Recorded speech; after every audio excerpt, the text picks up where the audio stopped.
میں جس گھر میں کام کرتی تھی اس گھر کا مالک بہت اچھا تھا، میری ہر ضرورت پوری کرتا، لیکن مالک مجھے ایک کمرے میں نہیں جانے دیتا تھا۔ باقی سب کمروں کی صفائی میرے ذمے تھی۔ ایک دن مالک گھر نہیں تھا اور جب میں اس کمرے میں گئی تو میری روح فنا ہو گئی۔ وہاں تو میں جس بنگلے میں کام کرتی تھی وہاں کے مالک نے مجھے اوپری منزل کے ایک کمرے کی طرف جانے سے سختی سے منع کر دیا تھا۔ ایک دن جب مجھے موقع ملا اور میں اس کمرے کے اندر گئی تو میری روح فنا ہو گئی۔ وہاں تو مجھے اس بنگلے نما گھر میں کام کرتے ہوئے تقریباً 8 مہینے کا عرصہ ہوا تھا۔ اس سے پہلے میں برابر والے بنگلے میں کام کرتی تھی۔ جب وہ لوگ باہر ملک شفٹ ہو گئے تو جاتے جاتے مجھے اس بنگلے کا کام دلوا گئے۔ اس گھر کا مالک بہت اچھا تھا، ہر طرح سے میرا خیال رکھتا تھا۔ اس گھر میں میرے علاوہ بس 2 نوکر اور تھے اور وہ دونوں آدمی تھے۔ گھر کے اندر کے سارے کام صرف میری ذمہ داری پر تھے۔ اتنے بڑے گھر میں مالک اکیلا رہتا تھا اور گھر بہت بڑا تھا۔ کیونکہ گھر میں لوگ نہیں تھے اس لیے مجھے زیادہ کام نہیں کرنا پڑتا تھا۔ اس کے باوجود مالک نے میری تنخواہ بہت اچھی رکھی تھی اور تنخواہ کے علاوہ بھی وہ مجھے بہت کچھ دیتا۔ پیسوں اور کپڑوں کی تو کوئی گنتی ہی نہیں تھی۔ میں اس گھر میں کام کرتے ہوئے بہت خوش تھی۔ بس مالک نے مجھے صرف ایک بات کا خیال رکھنے کے لیے کہا تھا کہ اوپر والی منزل پر ایک کمرہ تھا جس کے باہر تالا لگا ہوا تھا۔ مالک نے سختی سے اس کمرے کی طرف جانے کے لیے منع کیا تھا اور مجھے اکثر تجسس ہوتا کہ اس کمرے میں ایسا کیا ہے جو مالک وہاں کسی کو جانے نہیں دیتا ہے، بلکہ وہ تو ہم لوگوں کو اوپر والی منزل پہ ہی جانے سے منع کرتے تھے۔ لیکن ایک دفعہ میں نے ان سے صفائی کی اجازت لے لی تھی جس پر انہوں نے اوپر والی منزل پر جانے کی اجازت دے دی، لیکن اس کمرے کی طرف جانے کے لیے سختی سے منع کر دیا۔ میری اتنی ہمت نہیں تھی کہ میں مالک سے یہ پوچھتی کہ اس کمرے میں کیا ہے، اور نہ ہی وہاں موجود دونوں نوکروں سے میری ایسی کوئی بات چیت تھی کہ میں ان سے معلومات لیتی۔ اور سب سے بڑھ کر مالک مجھ پر بہت بھروسہ کرتا تھا۔ میں کسی صورت مالک کا بھروسہ توڑنا نہیں چاہتی تھی، کیونکہ مجھے اس گھر میں بیٹھے بٹھائے سب کچھ مل رہا تھا اور کوئی میرے سر پر سوار نہیں تھا جو مجھے ڈانٹتا یا کام کو لے کر کچھ کہتا۔ میں اپنی مرضی سے کام کرتی تھی اور اپنی مرضی سے آرام کرتی تھی۔ اکثر مجھے مالک اوپر والی منزل سے نیچے آتے دکھائی دیتے تھے، یقیناً وہ اسی کمرے میں جاتے تھے، لیکن وہی بات میں نوکر ذات مالک سے کیا پوچھتی۔ مالک کو ایک دن کسی کام سے شہر سے باہر جانا پڑا۔ وہاں جاتے جاتے مجھے بتا گئے کہ وہ 2 دن کے لیے شہر سے باہر جا رہے ہیں اور مجھے پورے گھر کا خیال رکھنا ہے۔ انہوں نے گھر کی تمام چابیاں بھی میرے حوالے کر دیں۔ میں بہت عرصے سے اس گھر میں کام کر رہی تھی تو مالک کو اب مجھ پر پورا بھروسہ تھا۔ ساری چابیاں میرے حوالے کرنے کے بعد انہوں نے مجھے کہا کہ اوپر والی منزل پر صفائی کے لیے بھی نہیں جانا ہے اور گھر میں رہنا ہے اور گھر کا بہت خیال رکھنا ہے۔ میں نے مالک کی ہاں میں ہاں ملائی اور انہیں یقین دلایا کہ میں گھر کا اچھے سے خیال رکھوں گی۔ مجھے 2 دن تک پوری طرح آزادی مل گئی تھی۔ اب مجھے کوئی کام نہیں تھا۔ یہ نوکری تو میرے لیے جیسے سونے کا انڈا دینے والی مرغی کی طرح تھی۔ بس جو بات مجھے سب سے زیادہ کھٹک رہی تھی وہ مالک کا اس بات پر اصرار تھا کہ مجھے اوپر والی منزل پر نہیں جانا ہے۔ میں جاننا چاہتی تھی کہ اس کمرے میں ایسا کیا ہے کہ مالک مجھے اوپر والی منزل پر جانے کے لیے منع کر گئے ہیں۔ اب میرے پاس پورے گھر کی چابیاں موجود تھیں، یقیناً اس میں اوپر والے کمرے کی چابی بھی موجود تھی۔ میرے دل میں بھی بار بار یہی خیال آ رہا تھا کہ ایک دفعہ میں جا کر دیکھ لوں کہ وہاں کیا ہے، لیکن پھر مجھے یہ بھی خیال آیا کہ اگر مالک کو پتہ چل گیا تو میری نوکری چلی جائے گی اور یہ نوکری میں کسی صورت چھوڑنا نہیں چاہتی تھی۔ لیکن پھر مجھے یہ بھی خیال آیا کہ اس گھر میں میرے علاوہ اور کوئی نہیں ہے جو مجھے دیکھ سکے۔ وہ جو 2 آدمی کام کرتے ہیں ان میں سے ایک مالک کا ڈرائیور تھا جو ان کے ساتھ چلا گیا تھا اور دوسرا گھر کا چوکیدار تھا جو کسی بھی صورت گھر کے اندر داخل نہیں ہونے والا تھا۔ اگر اوپر والے کمرے میں خاموشی سے چلی بھی جاتی تو مالک کو کسی صورت پتہ نہیں چلنا تھا۔ یہ سوچ کر میں نے سیڑھیوں کی طرف قدم بڑھا دیے۔ پہلے تو میرا دل بہت تیز تیز دھڑکنے لگا، مجھے ڈر بھی لگ رہا تھا۔ میں نہیں چاہتی تھی کہ اندر کیا ہو سکتا ہے۔ اگر کوئی ایسی چیز ہوتی جسے دیکھ کر میں ڈر جاتی تو یا شاید مالک کی کوئی پرانی یادیں اس کمرے کے ساتھ وابستہ ہو سکتی تھیں۔ یہی سوچ کر میں نے دھڑکتے دل کے ساتھ سیڑھیاں پار کر لی تھی۔ اب میں پہلی منزل پر پہنچ چکی تھی۔ مجھے اس کمرے کے دروازے کے سامنے کھڑے ہوئے 5 منٹ ہو گئے تھے، لیکن میری ہمت نہیں ہو رہی تھی کہ میں تالا کھولنے کے لیے چابی لگا لگا کر چیک کروں۔ مجھے سردی کے موسم میں بھی پسینہ آ رہا تھا۔ یہ جو میں کرنے جا رہی تھی یہ ایک طرح کی چوری ہی تھی۔ مالک کا بھروسہ توڑ کر میں اپنا تجسس مٹانے جا رہی تھی۔ میرے دل نے مجھے ملامت کی اور میں خود کو کوستے ہوئے واپس سیڑھیاں اتر کر نیچے آ گئی۔ زیادہ سے زیادہ مالک کا کوئی قیمتی سامان یا پرانی یادیں ہی ہوں گی جس سے میرا کوئی تعلق نہیں تھا، لیکن اگر میری نوکری چلی جاتی تو گاؤں میں موجود میرے بوڑھے بیمار ماں باپ کی دوائیوں کا خرچ کیسے پورا ہوتا۔ یہی سوچ کر میں نے اپنا ارادہ بدل لیا۔ مالک کو گئے 1 دن ہونے والا تھا، مالک نے 2 دن بعد آنے کا کہا تھا۔ اگلے دن جب میں صبح صفائی کر رہی تھی تو مجھے خیال آیا کہ اگر میں 2 دن تک اوپر والی منزل کی صفائی نہیں کروں گی تو وہاں مٹی بہت ہو جائے گی، اور جب میں مالک کے آنے کے بعد صفائی کرنے جاؤں گی تو میرا کام بہت بڑھ جائے گا۔ یہی سوچ کر میں اوپر والی منزل کی صفائی کرنے چلی گئی، کیونکہ میں نہیں چاہتی تھی کہ مالک کے آنے کے بعد اچانک ہی میرے سر پر بہت سارا کام پڑ جائے، جبکہ ابھی میں بالکل فارغ تھی اور اکیلے گھر میں میرا دل بھی نہیں لگ رہا تھا۔ مالک ہوتے تو آدھا دن وہ گھر پر ہی گزارتے تھے، کوئی نہ کوئی چھوٹا موٹا کام کہتے رہتے تھے۔ جب میں صفائی کرنے کے لیے اوپر والی منزل پر گئی تو پھر میں اس کمرے کے سامنے آ کھڑی ہوئی۔ شیطان نے مجھے ایک بار پھر بہکا دیا تھا۔ میں نے مالک سے وفاداری کو ایک طرف رکھ دیا اور اب کی بار میں نے ذرا دیر لگائے بغیر ہی کمرے کے تالے میں چابیاں لگا لگا کر چیک کرنا شروع کر دیا۔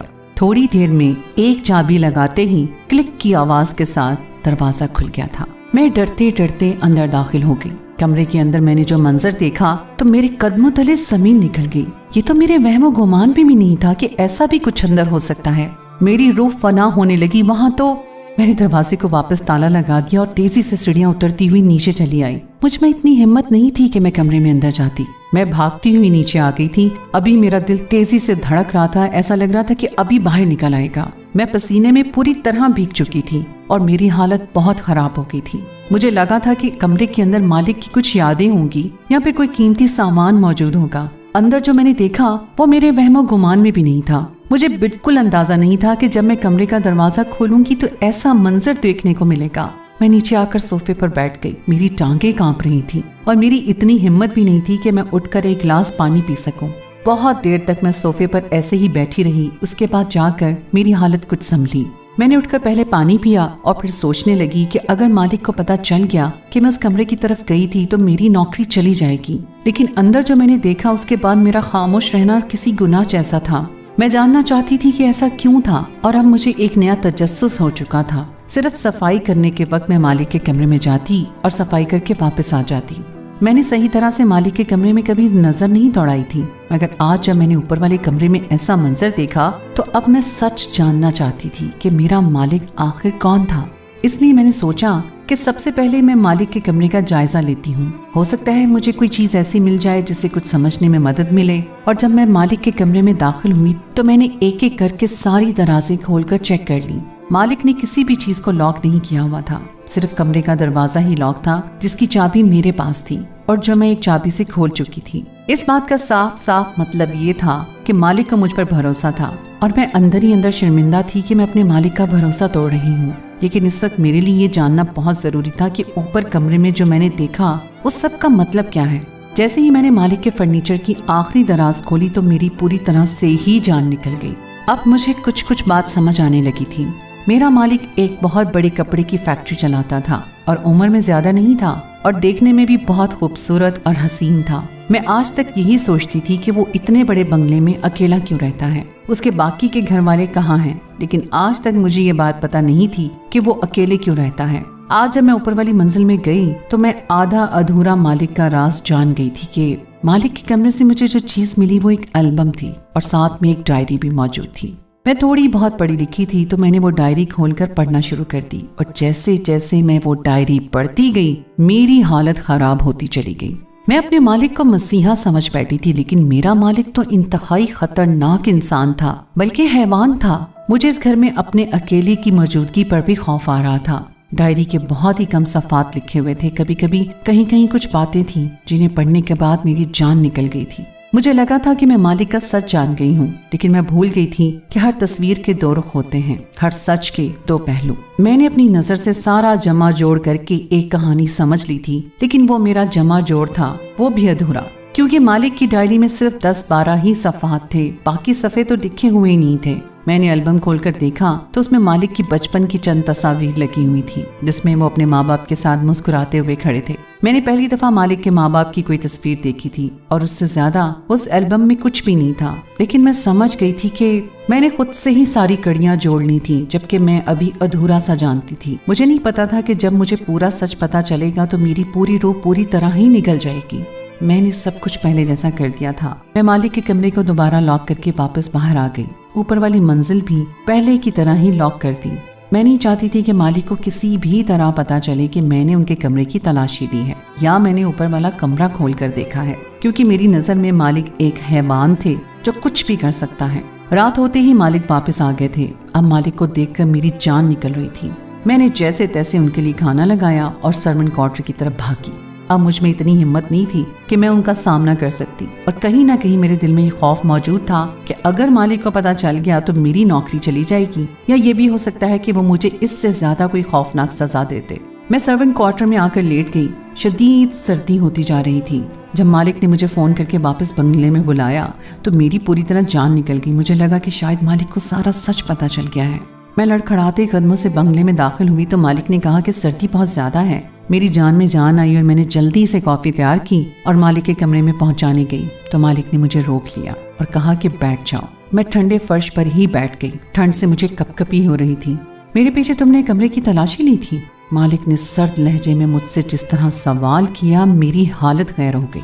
مالک جان گیا تھا کہ میں نے اس کے کمرے کی تلاشی لی ہے۔ میں نے خاموش ہو کر سر جھکا دیا۔ کیا چاہیے تھا تمہیں ایسا جس کے لیے تم نے میرے کمرے کی تلاشی لی؟ کس چیز کی ضرورت تھی؟ میں نے تمہارا خیال رکھنے میں کوئی کمی نہیں کی تھی۔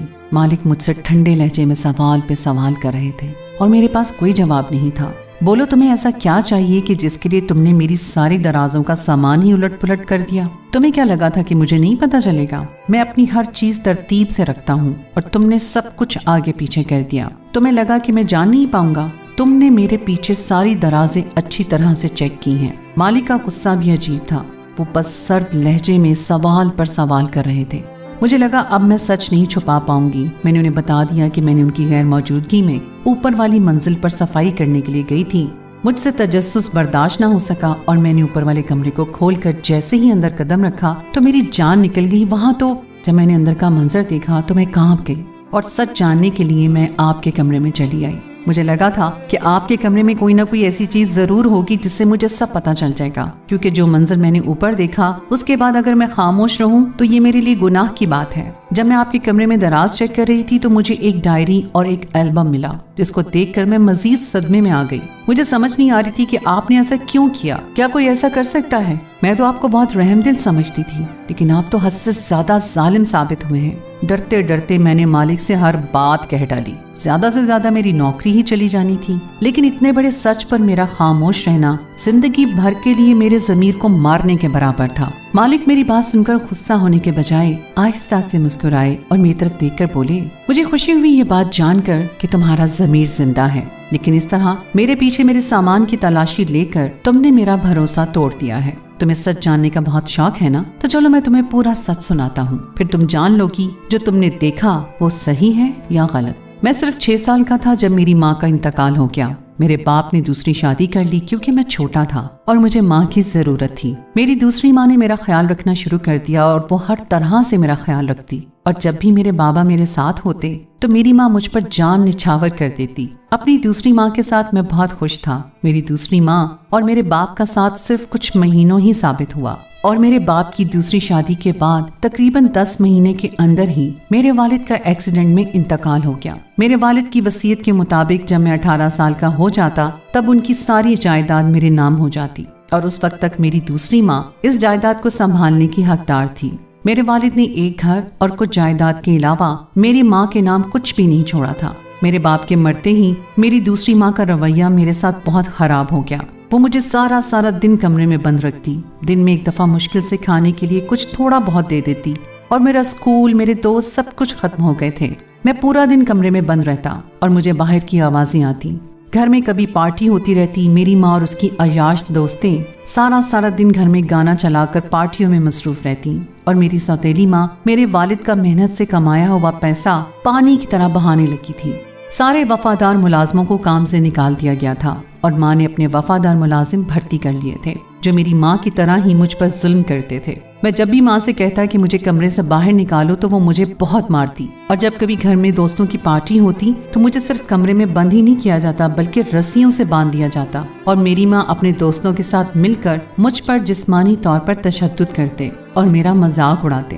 میں ذہنی طور پر مفلوج ہو چکا تھا۔ ایک دن میری دوسری ماں نے مجھے بتایا کہ میرے باپ کا ایکسیڈنٹ نہیں ہوا تھا بلکہ میری دوسری ماں نے اسے جان بوجھ کر قتل کروایا تھا، کیونکہ میری ماں کو لگا تھا کہ میرے باپ کے بڑھنے کے بعد وہ ساری جائیداد کی مالک بن جائے گی۔ جب میرے باپ کی وصیت سامنے آئی تو یہ دیکھ کر وہ غصے سے پاگل ہو گئی کہ اس کے حصے میں زیادہ کچھ نہیں آیا تھا، اور پہلے اس نے سوچا کہ وہ میرا بھی قتل کروا دے، لیکن وصیت کے مطابق 18 سال کے ہونے سے پہلے مجھے کچھ ہو جاتا تو ساری جائیداد ایک ٹرسٹ کے نام ہو جاتی اور میری سوتیلی ماں کے ہاتھ کچھ بھی نہ آتا۔ اس لیے اس نے مجھے زندہ رکھنا ضروری سمجھا اور اسے ہر حال میں مجھے 18 سال تک زندہ رکھنا تھا۔ جیسے ہی میں 18 سال کا ہوتا وہ مجھ سے تمام کاغذات پر دستخط لے کر ساری جائیداد اپنے نام کرتی اور پھر میرا قتل کروا دیتی۔ اس کا ایک منصوبہ یہ بھی تھا کہ وہ مجھے اتنا ٹارچر کرتی کہ میں پاگل ہو جاتا، اور ایسی صورت میں وہ جلد ہی تمام دولت ہتھیا لیتی۔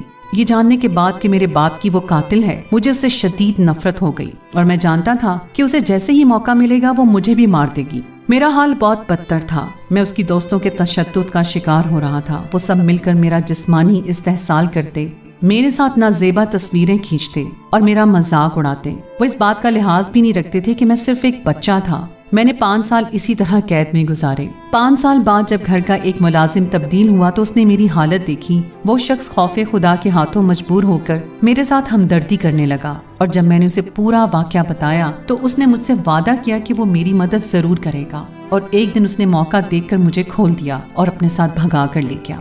میں نے آنے والے 4 سال اس کے ساتھ اس کے گاؤں میں گزارے، اور جب میں 18 سال کا ہو گیا تو ماں باپ کے وکیل کے پاس دوبارہ پہنچا، جو مجھے زندہ سلامت دیکھ کر بہت خوش ہوئے، کیونکہ وہ میرے باپ کا دوست بھی تھا، اور اس طرح ساری جائیداد میں نے اپنے نام واپس کر لی۔ میری ماں نے مجھے دیکھتے ہی معافی مانگنے کا ڈرامہ کیا۔ میں نے سب کے سامنے انہیں خوش دلی کے ساتھ معاف کر دیا، لیکن میں ایک ایسی عورت کو کیسے معاف کر سکتا تھا جو میرے باپ کی قاتل تھی، جس نے مجھے ذہنی طور پر مفلوج کر دیا تھا، جس کی وجہ سے میں تعلیم حاصل کرنے سے محروم ہو گیا تھا، اور میں نے اپنی زندگی کے بہت سارے سال ایک کمرے میں رسیوں میں جکڑ کر گزارے تھے۔ میں اپنی سوتیلی ماں کو معاف کر کے اس بنگلے میں لے آیا اور انہیں اوپر والے کمرے میں لے جا کر بند کر دیا۔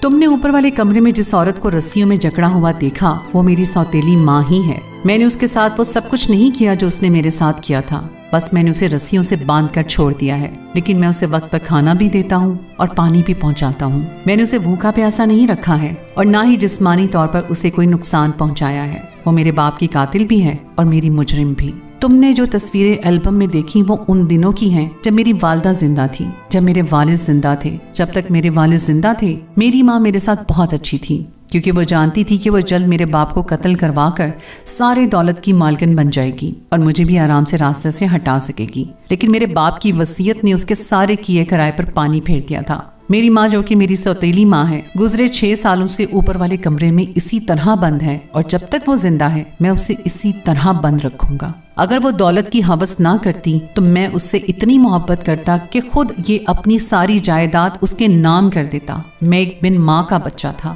جس کا باپ بھی مر چکا تھا۔ اگر وہ میرے ساتھ ہمدردی کا سلوک کرتی اور مجھے اپنی اولاد کی طرح رکھتی تو میں اس کے لیے اپنی جان بھی دے دیتا، لیکن اس نے ساری جائیداد کے لالچ میں آ کر اپنا نقصان کیا، بلکہ اپنی آخرت بھی خراب کی، اور وہ ایک شخص کی قاتل بھی بن گئی۔ اب اس کی یہی سزا ہے کہ وہ ساری زندگی اسی طرح تڑپتی رہے۔ تو دوستو یہ تھی ہماری آج کی کہانی۔ امید ہے آپ کو آج کی کہانی پسند آئی ہوگی۔ کہانی اچھی لگے تو اسے لائک ضرور کیجیے، دوستوں کے ساتھ شیئر کیجیے، اور ساتھ ہی لگے بیل آئیکن کو پریس کیجیے تاکہ آپ کو ہماری آئندہ آنے والی کہانی بر وقت مل سکے۔ اور اگر آپ نے ابھی تک میرے چینل میری آواز کو سبسکرائب نہیں کیا تو اسے سبسکرائب کر لیجیے، اور اگلی کہانی تک کے لیے مجھے اجازت دیں۔ اللہ حافظ۔